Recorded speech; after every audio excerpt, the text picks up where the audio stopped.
Narito pa rin po ang News TV Quick Response Team dito po sa may Sampaloc, Maynila. At dito nga po sa lugar na ito na aksidente kaninang umaga, ito pong si Ginoong Salazar. At nandito po siya sa bahaging ito ng linya ng Riles, samantalang yung kanya pong sinasaway para tumabi na mga kababaihan ay nandun po sa kabila. Parang dalawang lane po ito ng Riles at hindi nga po niya napansin yung paparating na tren sa likuran po niya dahil nagkasabay po ang pagbusina ayon po sa investigasyon o teorya ng mga pulis. At makikita nyo nga po rito, marami pong residente rito ang naninirahan, kaya po medyo abala rin po ang lugar nito. At subukan po natin sa puntong ito, makakasama naman ho natin itong anak ni Ginoong Salazar na si CJ Salazar. Magandang gabi sa CJ. Magandang gabi rin. So, paano nung nagpaalam yung tatay nyo kanina, talagang bibili lang siya ng pagkain?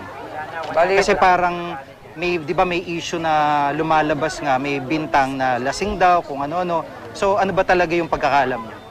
bali po, tulog po ako yun, sir. May sumigaw na lang yung tatay ko daw po, nasagasaan. Nalipungatan o, bigla akong tumakbo sa kanto, pinangyarihan no. Nakita ko na lang po yung tatay ko. Nakabulagta na lang ho, nakatalikod. May tama nga po sa likod do, napakalaki, saka dalawang hiwa sa ulo, sa batok. At kayo ba matagal na kayong naninirahan dito sa Tabing Riles? Opo. Mga ilang taon na?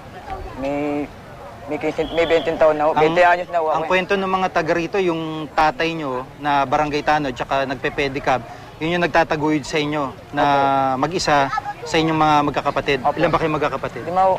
Oo. 5 po. Siya lang talaga yung tataguyod. Wala na po kami nanay. Nag-iwalay na po sila noong 1999. Oh. So, paano plano nyong magkakapatid ngayon dito sa Burol at pagpapalibing doon sa tatay nyo? Hingi po kami ng tulong sa barangay namin. Sana naman po, matulungan kami ng PNR, yung mga opisyalis po nila. Dahil walang-wala rin talaga kami. Lola ko, paralisado na rin Na-stroke ko siya 4 na beses. Okay, maraming salamat.